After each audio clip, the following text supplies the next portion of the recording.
하나님의 말씀을 보겠습니다. 신명기서 1장을 봐요. 1장. 신명기서 1장 1절로부터 4절까지 같이 읽어봐요. 시작. 이는 모세가 요단 저쪽 숨 맞은편에 아라바 광야 곧 바란과 도벨과 라반과 하세롯과 디사합 사이에서 이스라엘 무리에게 선포한 말씀이니라. 호렙산에서 세일산을 지나 가데스 바니아까지 10하루길이었더라. 40째 11째 날, 그 달 첫째 날에 모세가 이스라엘 자손에게 여호와께서 그들에게 위하여 자기에게 주신 명령을 다 알렸으나 그때는 모세가 헤스본에 거주한 아모리 왕 시온을 쳐 죽이고 에드레이에서 아스다롯에 거주하는 바산 왕 옥을 쳐 죽인 후라. 아멘. 잘 읽으셨어요? 하나님 아버지, 이 시간에 저희들에게 주시는 주님의 귀한 말씀이 잘 깨달아지고 큰 은혜 되게 하여 주시옵소서. 성령께서 말씀에 조명하시기 이 종에게도 힘주시기를 바라옵고 예수님 이름으로 기도하옵나이다. 아멘.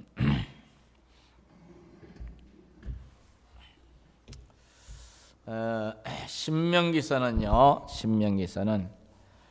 이 신명기서를 기록한 분은 모세예요. 모세가 5권의 성경을 기록해서 모세오경이라고도 하는데요. 기록한 연대를 보면은요, 예수님 오시기 약 한 1400년에서 1395년, 그러니까 약 한 1400년 전에, 지금으로부터 따지면은 2000년을 여기다 더하면 3400년 전에 기록한 성경이다 하는 것을 알 수가 있죠. 기록된 장소, 기록한 장소는 요단강 근처 평원에서 기록을 했는데, 이건 이제 요단강 건너가기 직전, 가나안 땅 들어가기 직전에 이 말씀을 기록했다, 그 뜻이에요. 기록을 해서 누구에게 1차적으로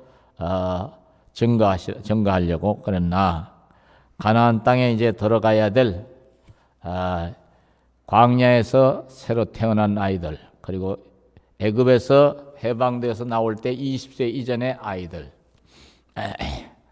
요 아이들과 이 아이들이 이제 장성하죠. 40년이 지났으니, 그죠? 40년이 장성했죠. 또 이제 새로 태어난 아이들도 있겠죠. 광야에서, 그죠? 계속 광야에서 태어나서 또 결혼해가지고 또 새로 태어난 아이들. 그리고 출애굽 때 성인이면서도 나와서 죽지 않고 살아남은 사람 여호수아, 갈렙. 여호수아가 모세 뒤를 이어서 이제 나중에 여호수아서에서부터 시작되는데요. 이들을 데리고 가나안 땅을 들어가죠. 요단강을 건너서, 그죠?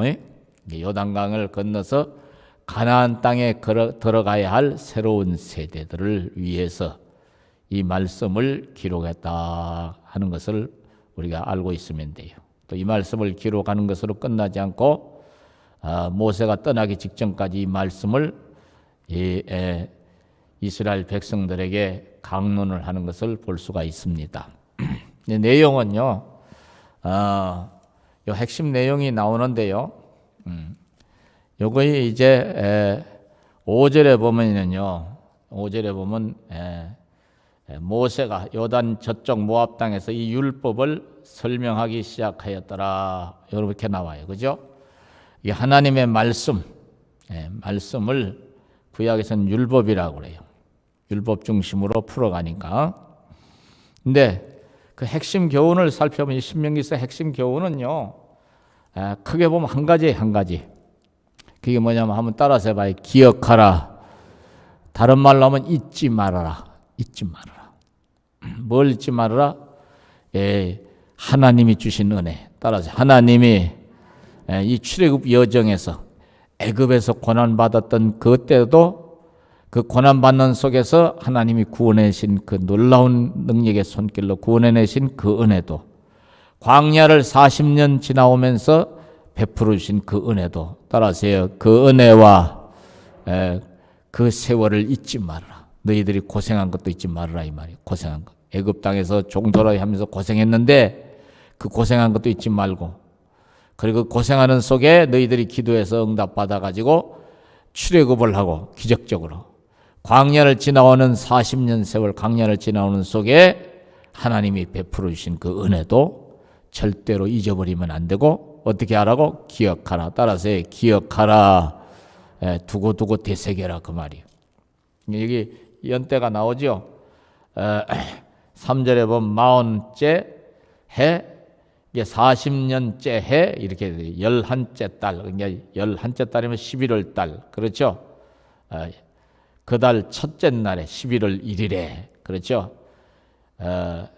이스라엘 자손에게, 모세가 이스라엘 자손에게 여호와께서 그들을 위하여 자기에게 주신 명령을 다 알렸으나, 이때가 언제냐? 이제 구체적으로 사건을 가지고 얘기하는 4절에서 보면 그때는 모세가 헤스본에 거주하는 아모리 왕 시온을 쳐 죽이고, 또 에드레이에서 아스타롯에 거주하는 바산 왕 옥을 쳐 죽인 후라. 이때는 이제 하나님의 명령에 의해서 전쟁도 부분적으로 한 거예요. 모세가 무슨 사람 죽이는 재미가 붙어서 그런 게 아니고, 하나님이 명령하시면 명령하시는 대로 따라야 돼요. 나중에 이제 가나안에 들어가서 7족속을 다 싹 멸하라고 주님이 명령을 내리시잖아요. 근데 그 명령대로 안 해가지고 나중에 그네들이 번성하면서요. 일부를 남겨놨는데 그들이 번성하는 바람에 주님 말씀하신 대로 그들이 이스라엘 백성들 옆구리에 가시 노릇을 내. 괴롭히는, 그런 이스라엘 백성들 두고두고 괴롭히는 악한 그런 이제 도구가 되는 것을 볼 수가 있어요. 그러니까 하나님 말씀은요, 이만큼은 지켰는데 쬐끔은 안 지켜도 된다. 아니요. 따라서 말씀은 온전히 순종해야 한다. 그걸 여기서 보여주는 거예요. 이해가셨어요? 무슨 말인가? 중간은 없어요. 성경에서 중간은 없어요. 그러니까 믿음이냐 불신이냐, 우상이냐 하나님이냐, 성령이냐 악령이냐, 이게 딱 선이 그어지는 거예요. 신앙생활도 따라서요, 차갑든지 뜨겁든지 우리 인생길도 좁은 길이냐 넓은 길이냐. 좁은 길이 생명의 길이고 넓은 길은 사망의 길이라고 하세요. 좁은 길의 의미는 뭐예요? 따라서 주님 따라가는 길, 넓은 길은 지멋대로 사는 길. 지 육신의 정욕, 안목의 정욕, 이생의 자랑을 따라 살아가는 건 정욕적으로 사는 거. 이게 넓은 길이에요. 찬송가에도 나오죠. 좁은 길을 걸으며 밤낮 기뻐하는 것, 주의 영이 함께함이라. 그 좁은 길이 주님 가신 길이잖아요. 그죠? 그 주님이 그 길을 가시면서 우리 보고 니들 멋대로, 니들 원하는 대로 가라 그랬어요? 아니죠. 따라서요. 주님은 당신을 따라오라 그랬잖아요. 그렇죠? 그래서 때로는 주님 따라가는 길이 내 고집과 내 욕심이 남아가지고 힘들 수 있어. 그죠? 주 따라 가는 길 험하고 멀어도, 그렇죠? 험하고 멀다는 것은 내 고집이 남아 있어서, 내 자아가 아직도 덜 깨져서, 내 욕심이 아직도 세상에 대한 내 욕심이 미련으로 많이 남아 있어서, 우리는 세상 속에 살지만요, 세상 욕심에 자꾸 끌리면 안 돼요. 절제하면서 살아야 되는 줄로 아시기 바랍니다. 욕심이 나는 게 있죠, 그죠? 사람마다 좋아하는 거, 그죠? 가치 있게 생각하는 것들을 보면, 아이고, 저거 하나 가졌으면 좋겠다. 전번날, 월요일 날인가? 주일날 밤인가? 자기 전에 꼭 한번 나와서 몇 바퀴 이렇게 돌아요. 돌면서 문 정리하기 전에 기도도 하고, 살펴보고, 화분에 또 물이 시원찮아 좀 갖다 부어주고, 깜깜한 밤중인데. 그런데 보니까 사람 소리가 조금 나는 것들이 부시럭부시럭 그래서 담장에 어떤 분이 올라가 있어요. 이쪽에 감나무 있는데. 그러니까 여자예요, 여자. 그 우산대 있잖아요, 우산대 꼬부라진 거. 이걸 가지고 감나무 그 위에 따다 남은 거, 그걸 가지를 당겨가지고 막 딸라고 버둥거려서. 이쪽은 마당 쪽이, 이쪽은 감나무 있는 쪽이 어둡잖아요. 이게 다만에 이 교회당 마당에 내가 있는 줄 몰랐나 봐.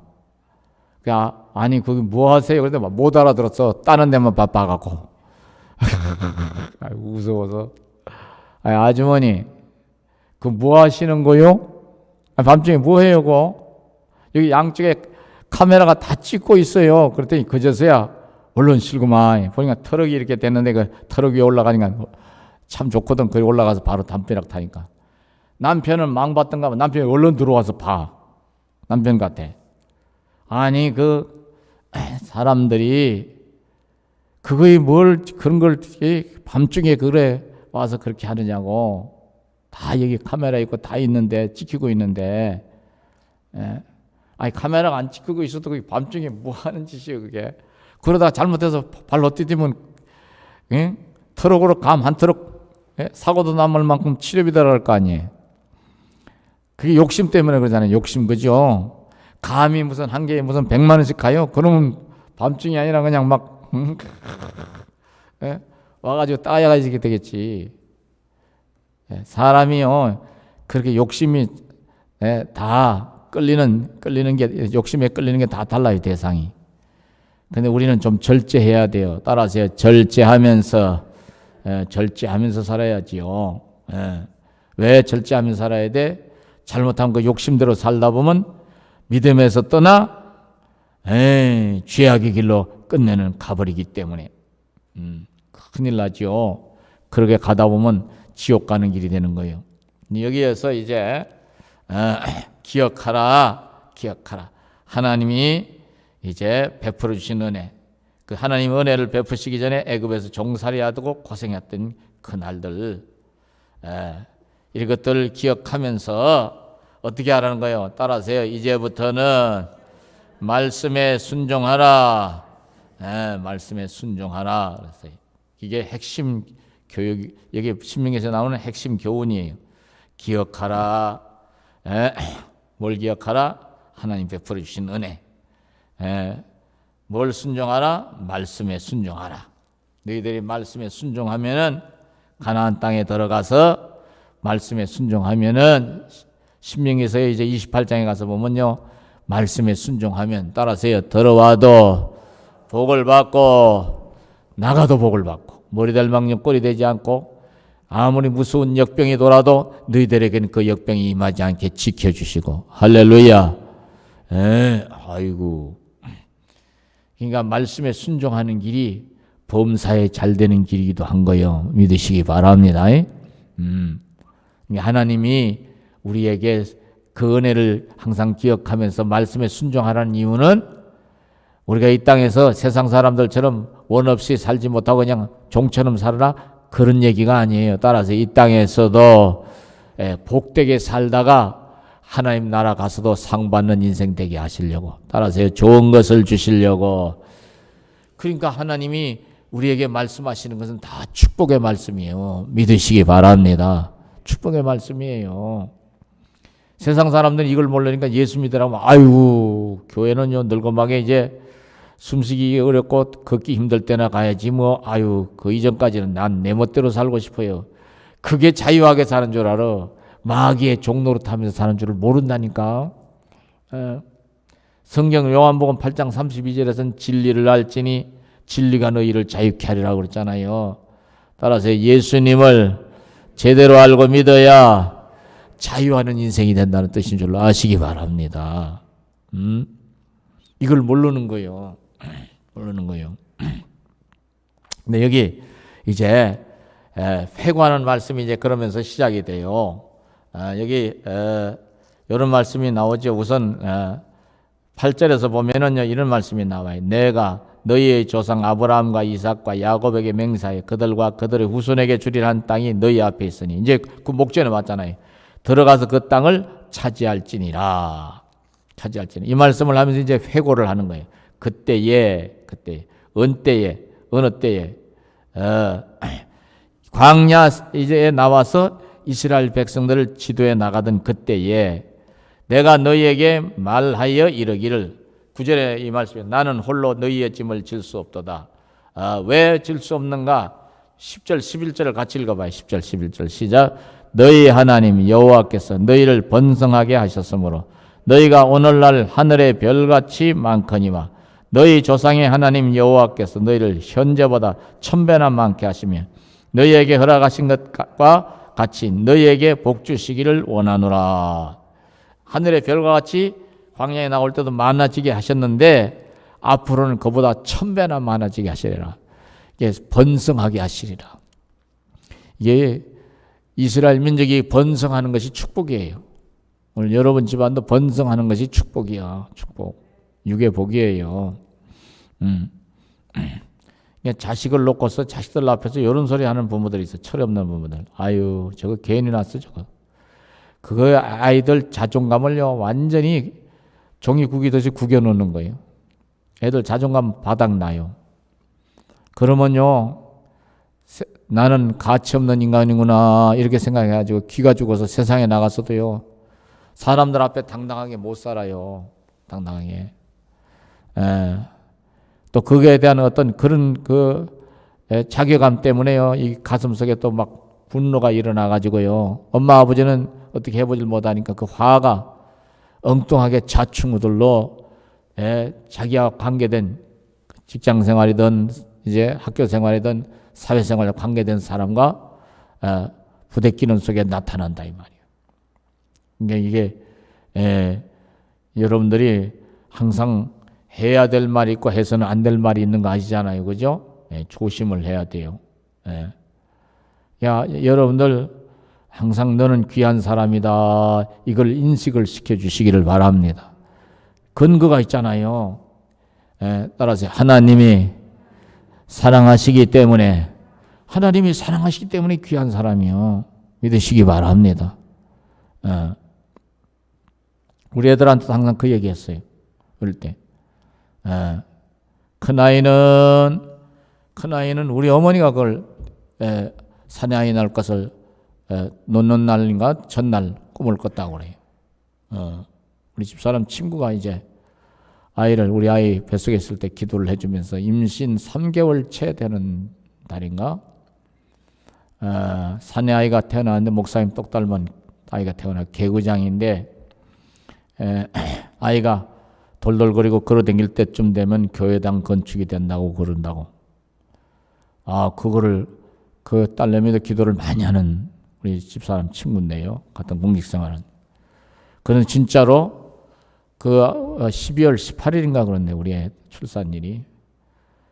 우리 어머니 또 어떤 꿈을 꿨느냐 하면은 하늘에서 큰 손이 아기를 하나 내려주는데, 불거숭이 아기 있잖아요. 깐난 아기를 내려주는데 우리 어머니는 아들만 넷이거든요. 우리 할머니가 하도 딸만 5 놓고 딸 5 아들 2 낳아서 소름을 많이 깨서 그냥 자식들 위해서 축복 기도를 무지하게 해놓으면 아들만 많이 놓으라고. 그래서 그런지 우리 어머니는 놨다 하면 아들이요. 아마 10명 낳았어 10명 다 아들 낳았을 거예요. 할머니 기도가 워낙에 세서. 근데 그렇게 아들을 한 4명 낳아서 길러보니까 얼마나 그거의 딸 하나 있었으면 좋겠다는 소원이 있겠어요. 그러죠, 보통 같으면. 그런데 이제 아기가 하늘에 야따 네 후손이 나고 내려주는데 치마를 이렇게 벌려가지고 받으려고 하다가 딸이면 치마를 오르게 안 받고 아들이면 받으려고 요렇게 오그리 요렇게 받다네. 그러니까 애를 이렇게 들어서 이렇게 내려주니까 아랫도리가 먼저 보이잖아요. 사내 아이 모습이니까 얼른 치마를 이렇게 벌려가지고 받았대. 옛날 어른들은 왜 좀 뭐 담는 그릇이 귀할 때는 급할 때 치마를 이렇게 벌려가지고 거기다 뭘 담고 그랬잖아요, 그죠? 채소 같은 것도. 그 얘기를 하길래 속으로 제가 그렇게 생각을 해서 우리 엄마는 욕심도 많다. 아들 내놔서 아유 이 개구쟁이 아들 길러놓고 고생도 많이 하셨을 텐데 뭘 또 아들 타니. 딸이든 아들이든 주시는 대로 받으면 되지. 그런데요, 진통이 와서 이제 우리 집사람이 가는데, 그때는 우리 어머니 여기 와 계실 때예요. 어머니가 같이 가시오. 내가 교역자가 돼가지고 따라가서 옆에 있는 것도 하나님 영광이 덜 될 것 같아요. 당신 내가 그 대신 재단에 가서 기도할게. 순산하게 해달라고. 그래서 저는 재단에 가서 기도하고 있고, 우리 집사람이 따라갔는데, 그 병원에 갈 그 시점에서 눈이 펑 쏟았어요. 우리 어머니가 꿈에 하늘에서 눈이 막 내리는데 이 아기가 하나 내려오는데 치마로 이게 받았다 이 말이야. 그냥 꿈대로 하나님이 보여주신 대로 아이를 주셨어. 근데 그 아이가 젖병 물고 돌돌 굴어 다닐 때 87년도에 우리가 소사성전 건축하면서 입당을 했어요. 그러니까 하나님이 그 아이도 내가 뭘 얘기하려고 하는 거 아니, 그 한 생명도 결국은 우리를 통해서 이 땅에 태어났지만 누가 주신 거예요? 하나님이 주신 거지. 여러분이 그런 꿈을, 그런 저 같은, 저희 어머니 같은 꿈을 안 꾸셨을지라도 다 여러분 자녀들은 하나님이 이 땅에 여러분을 통해서 내보내셨다 이 말이요. 믿으시기 바랍니다. 그러니까 하나님이 이 땅에 오게 하셨으니까 귀한 거다 이 말, 귀하다. 그걸 심어줘야 돼요. 그래야 애들이 자부심을 갖죠. 딸도 마찬가지예요. 옛날 어른들은 딸을 농담 삼아로 지지배는 그냥 경상도 말로 아무짝에 쓸데도 없는 거 지지배라고. 그거는 말이 안 되는 얘기예요. 여자가 없으면 남자가 어디 있어요? 그렇잖아요. 엄마가 아기를 놓지 아버지가 아기를 놔? 말도 안 되는 소리요. 딸내미도 마찬가지예요. 딸내미는. 아들을 놓고 보니까 하나님 다음에 자식을 주시려면은 딸을 하나 주세요. 그랬더니 진짜로 그렇게 기도를 했더니 그때는 제가 그렇게 기도를 해서 그런가 제 꿈에 보이더라고요. 그래서 딸내미한테도 제가 그랬어요. 너는 하나님이 우리를 통해서 우리에게 보내주신 딸이요. 너는 하나님이 태어나게 하셨어. 내가 분명히 봤어. 그 얘기를 수도 없이 했어요. 왜 그 얘기를 했을까? 자부심을 가지고 살으라고. 자기 존중감을 가지고 살으라고. 이해가셨어요? 어떨 땐 좀 절망적인 소리, 뭐 이런 저런 얘기를 해요. 사춘기 때 보니까. 그래도 넌 귀한 딸이요. 너는 하나님이 이 땅에 태어나게 하신 귀한 딸이요. 그러니까 네가 절대로 네 스스로를 낮추면 안 돼. 교만하는 뜻이 아니고 주눅 들지 말라는 거예요. 따라서요. 당당하게 하나님 자녀로서 당당한 그런 가치관을 가지고 살아가라 그 얘기예요.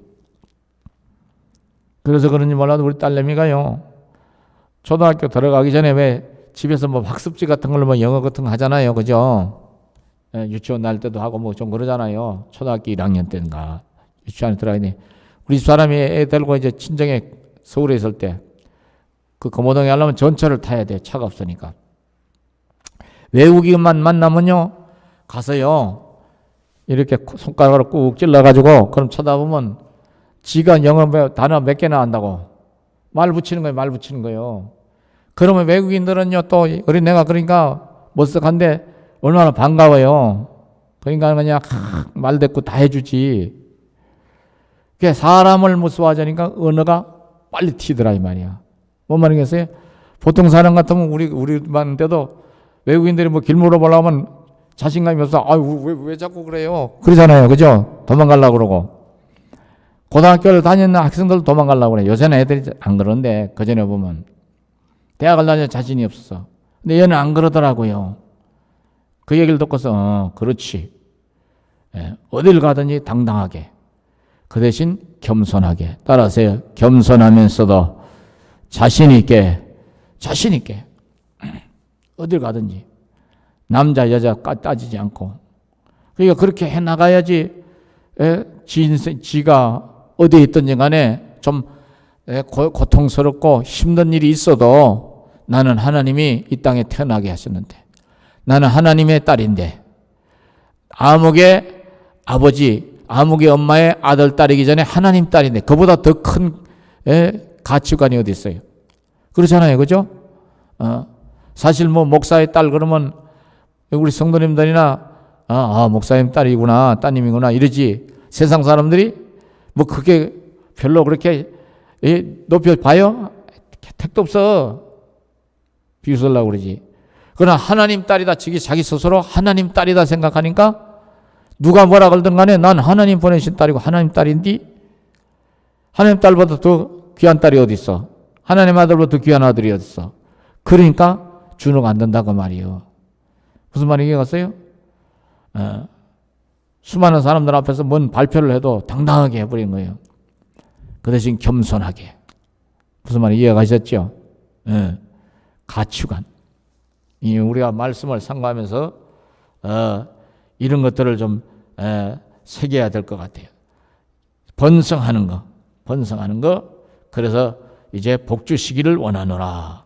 근데 이렇게 사람이 많아지다 보니까 여기 12절에 보니까 모세는 나이가 들었죠. 이때는 벌써 120세고 120세 되기 전에 80에 사역을 시작했으니까 보통 80 정도 되면 주의 정도는 다 이제 이선으로 물러나서 노후를 이제 숨을 고르잖아요. 그렇죠?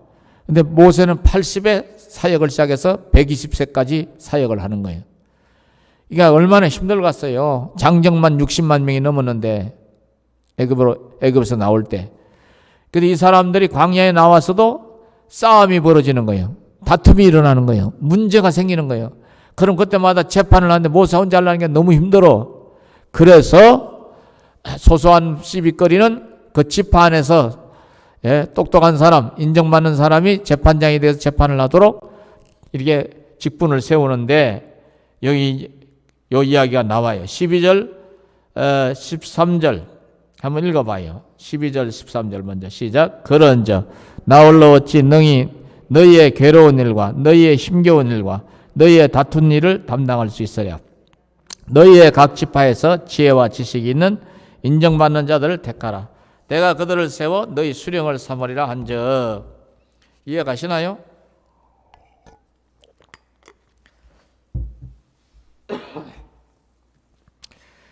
너희가 내게 대답하여 이르길 당신의 말씀대로 하는 것이 좋다 하기에 이제 여기 이제 수령을 세웠는데 한번 읽어보십시다. 15절 시작.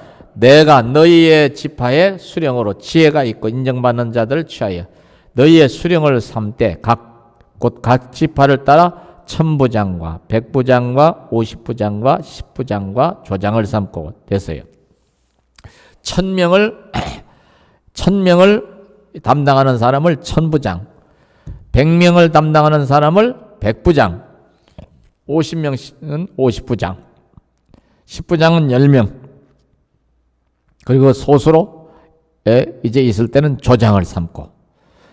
이해가셨죠? 1000명 단위로 끊어서 이게 아주 소소한 거는 조장에 중재를 하고, 우리 같으면 옛날에 우리 같으면 시골에 뭐 촌장이 이 정도 되겠지. 그리고 좀 저강 같으면 그 주변, 그 동네 주변에 몇 가구 이렇게 정리하면 10가구 정도 되면 그거는 이제 10부장이, 50가구면 50부장이, 뭐 이런 식으로 이렇게 해서 이제 감당을 하게 하는 거예요. 근데 재판을 하는 거, 시비를 해결해 주는 거, 분쟁을 해결해 주는 거. 근데 분쟁을 해결할 때 어떻게 해야 되는가? 16절, 17절 한번 읽어봐요. 시작. 내가 그때 너희의 재판장들에게 명하여 이르기를 너희가 너희 형제 중에서 송사를 들을 때 쌍방간에 공정히 판결할 것이며 그들 중에 있는 타국인에게도 그리할 것이라. 재판은 하나님께 속한 것인즉 너희는 재판할 때 외모를 보지 말고 귀천을 차별 없이 듣고 사람의 낯을 두려워하지 말 것이며 스스로 결단하기 어려운 일이 있거든 내게로 돌리라. 내가 들으라 하였고 내가 너희에게 행할 모든 일 그때 너희에게 다 명령하였느니라.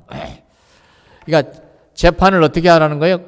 공정하게 하는 거예요. 쌍방간의 얘기를 다 듣고. 근데 나하고 가장 가까운 친구라도 그 사람 얼굴 봐가지고 그 사람 편들라고 하지 말고, 인척간이라도 그 사람 편들면 된다 안 된다?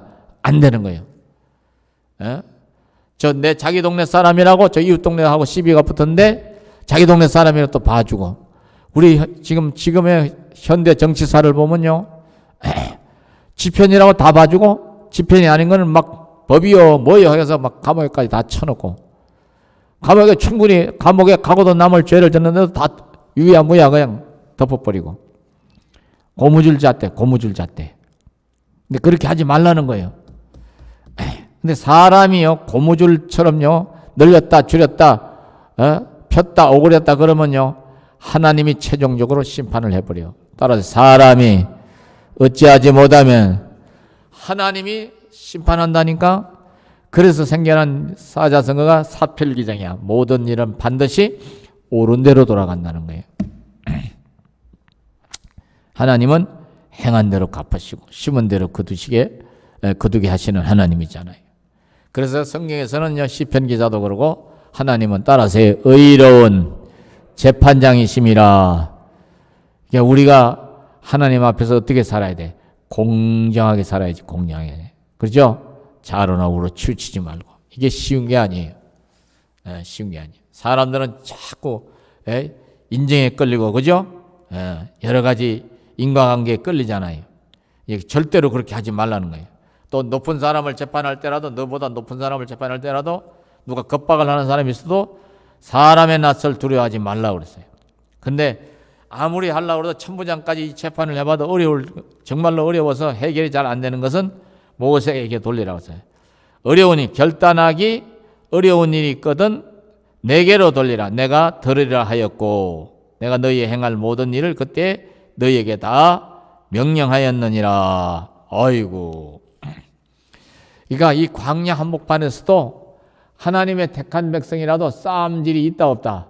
싸움질도 있었고 여러 가지 이제 재질에 아주 불량한 죄를 짓는 사람도 있었고 뭐 도둑질하는 놈도 있었겠지. 또 오늘날로 말하면 성폭행 사건도 있었을 테고 이런저런 죄를 짓고 이제 문제가 생겼을 때 그거를 광야 한복판에서도 어떻게 하는 거예요? 공정의 재판을 통해서 시비를 가려주고 그 이스라엘 공동체가 건전하게 유지되면서 하나님 뜻을 잘 학습해서 이루어갈 수 있도록 열매 맺어갈 수 있도록. 그러니까 오늘날도 마찬가지예요. 교회 공동체 안에서도요. 우리가 다 된 사람들이요. 되어가고 있는 사람들이요. 아직 덜 된 사람이고 되어가고 있는 사람들이에요. 그죠? 예수님 닮아가고 있는 사람들이잖아요. 그죠? 그러니까 우리가 저나 여러분이 완전해요? 부족한 데가 있어요? 부족한 데가 있죠. 이렇게 부족한 데가 있기 때문에 우리는 더 어떻게 해요? 겸손하고 서로 간에 정죄하거나 손가락질하면서 판단하거나 막 비방하거나 그러지 말고 서로 위에서 어떻게 이해하려고 그러고 또 사랑으로 결속하려고 그러고 서로 이제 격려하고 기도해주고 따라서 주님의 사랑으로 그렇게 이 공동체를 잘 유지해 나가야 될 줄로 아시기 바랍니다. 자꾸 손가락질 하려고 하면요. 상대방 허물을 찾아낸 손가락질을 하려고 하면요. 자꾸 그런 것만 눈에 보여요. 또 칭찬할 것도 비판할 거리로 보여. 나중에 눈이 삐뚤어져서. 심보가 삐뚤어지면 옳은 것도 틀리게 보인다니까. 그렇게 해서 생겨난 것이 내로남불이요.